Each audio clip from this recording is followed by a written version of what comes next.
Since today is Europe Day, I thought it was the perfect opportunity to tell you about my latest campaign project for the Schwarzkopf Foundation, who awarded me Young European of the Year in 2018. Brexit is drastically affecting life in the UK, and it has stripped British citizens of their rights and opportunities as EU citizens and all the benefits that brings to our lives. It is also personally affecting many British people who feel like their sense of identity is much more strongly European than it is British, and are increasingly uncomfortable with the kind of nationalist ideology which has taken over government and policy making, and the Eurosceptic propaganda which is daily disseminated by the British press. Some of these people feel so strongly that their sense of identity is European that they have chosen to leave the UK to find a better life in the EU. I'm terming these people Brexiles, people that have left the UK for cultural reasons because of Brexit.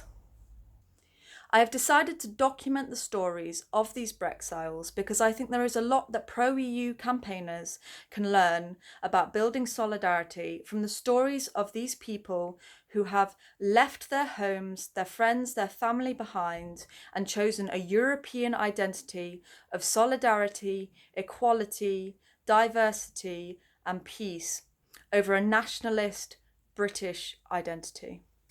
I think that political campaigns and news coverage is often extremely dull and boring and does not engage the average person in the political debate. And that's where I think there is a huge role for culture in order to better inform and to engage people in a conversation about politics so that they understand the importance of being active participants in European democracy. And that's why I'm using art to tell the stories of these Brexiles. By drawing and painting their portraits, which I'm sharing on my blog alongside really poignant interviews where they explain their reasons for leaving the UK and how their lives have changed since they started their new lives in Europe. I am painting my participants in a cubist style that is really chaotic and disrupted and represents their shifting sense of identity, but also the colours and shapes give it a sense of movement and energy, which represents the change that these people have been living through in the last few years. This is my friend Ollie, who's a dual national French and British citizen who lives in Brussels and works at the European Commission. He said he felt betrayed by friends who had carelessly voted in protest for Brexit without thinking about the ramifications that it would have for his life.